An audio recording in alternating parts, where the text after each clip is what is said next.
আসসালামু আলাইকুম। আমি ঐশী। আমার চ্যানেল ঐশী ডেইলি স্টোরিতে সবাইকে অনেক স্বাগতম। এই যে দেখতে পাচ্ছ, শীত শুরু হয়ে গেছে আর আচারেরও বানানোর ধুম পড়ে গেছে। কাল অনেক আচার বানিয়েছিলাম, সেগুলো সকালে একটু রোদ্রে দিলাম। সকাল সকাল কিছু সবজি নিয়ে এসেছে, সেগুলোই একটু গুছিয়ে রাখছি।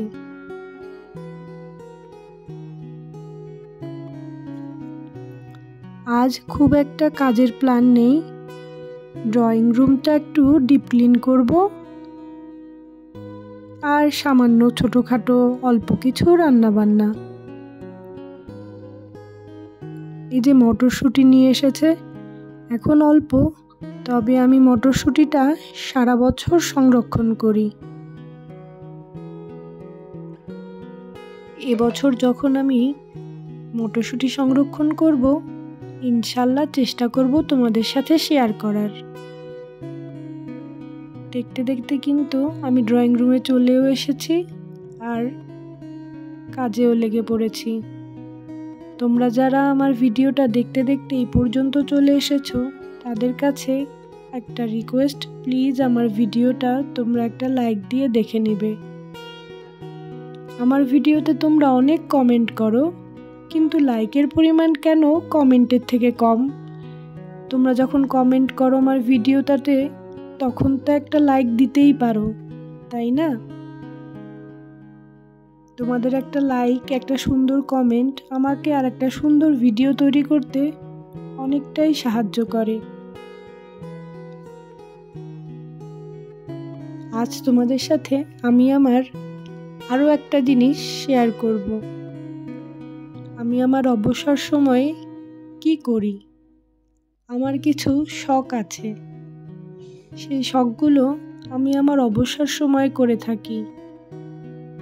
আমার কিন্তু আরও একটা ইউটিউব চ্যানেল আছে, সেই চ্যানেলটা মনিটাইজডও, এবং তাতে আমি গুগল অ্যাক্সেস পিনও পেয়েছি। কিন্তু তারপরও কেন আমি এই নতুন চ্যানেলটা খুলেছি, তা তোমাদেরকে আমি একদিন বলবো। আসলে ইউটিউব জার্নিটা কারো কারো জন্য খুব সহজ, আর কারো কারো জন্য অনেকটাই কঠিন। আমি মনে করি ইউটিউবটা অনেকটা ভাগ্যে লেগে যাওয়ার লটারির মতন।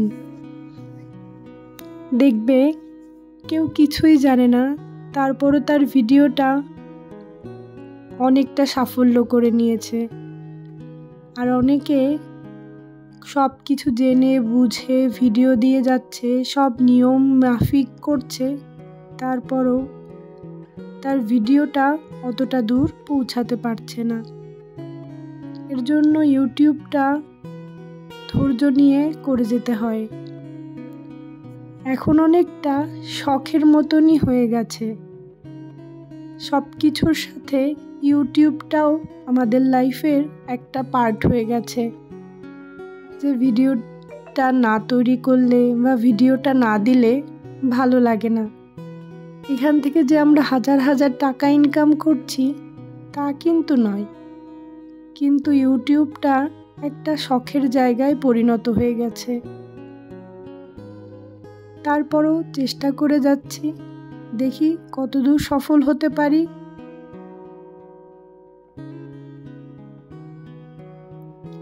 এই শীতে তোমরা কিভাবে তোমাদের কাজগুলো কমপ্লিট করো আমাকে তোমরা কমেন্টে জানিও। কিন্তু এই যে জিনিসগুলো দেখতে পাচ্ছ, এগুলো কিন্তু মোজাইক আর্ট। এগুলো আমি নিজেই তৈরি করেছি।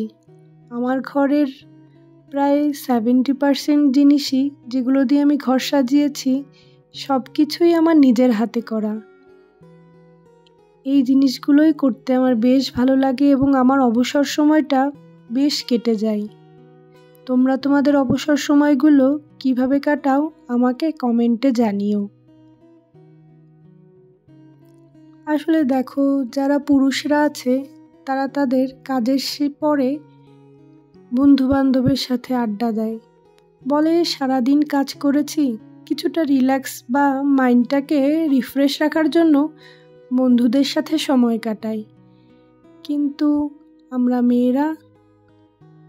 মেয়েরা কিন্তু সেটা হয় না। চাইলেই আমরা হুট করে ঘরের বাইরে বন্ধুবান্ধবীদের সাথে আড্ডা দিতে যেতে পারি না, বা মনে চাইলেই আমাদের রিল্যাক্স সময় কাটাতে পারি না। কিন্তু যখন আমি আমার এই হাতের কাজগুলো করি, তখন আমার অনেকটাই মাইন্ডটা রিফ্রেশ হয়ে যায়। সারাদিনের ক্লান্তি, স্ট্রেস কোথায় জানি হারিয়ে যায়। এই যে দেখো, এখানের প্রতিটা জিনিসই আমার হাতে তৈরি করা। আমি এই ধরনের ক্লে আর্ট, বটল ডেকোরেশন, ওয়াল ডেকোরেশন করতে খুব ভালোবাসি। আমি আমার ইউটিউবের ওই পেজটা তোমাদেরকে ডিসক্রিপশনে লিংক দিয়ে দেব। তোমরা যদি কেউ চাও আমার ওই পেজটা ঘুরে আসতে পারো।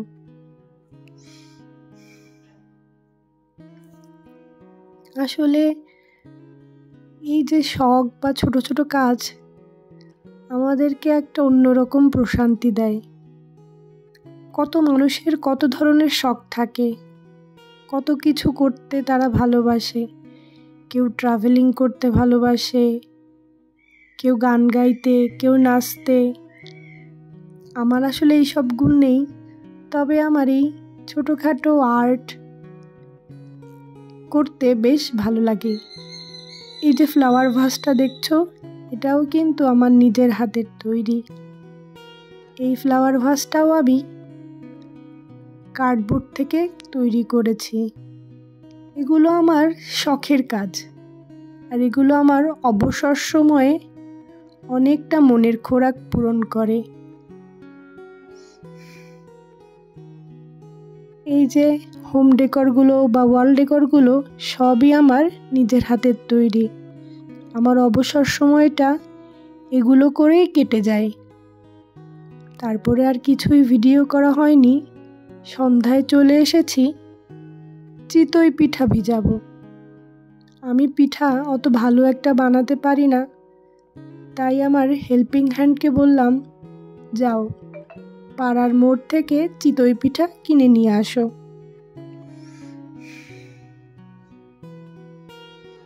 আর আমি এদিকে দুধ গুড় দিয়ে জাল দিয়ে রাখছি।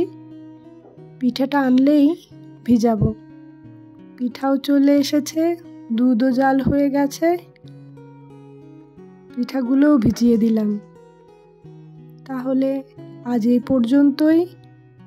আশা করি আমার ভিডিওটা তোমাদের কাছে বেশ ভালো লাগবে। সবাই আমার চ্যানেলের পাশে থাকবে, আমিও তোমাদের পাশে থাকবো ইনশাআল্লাহ। আল্লাহ হাফেজ।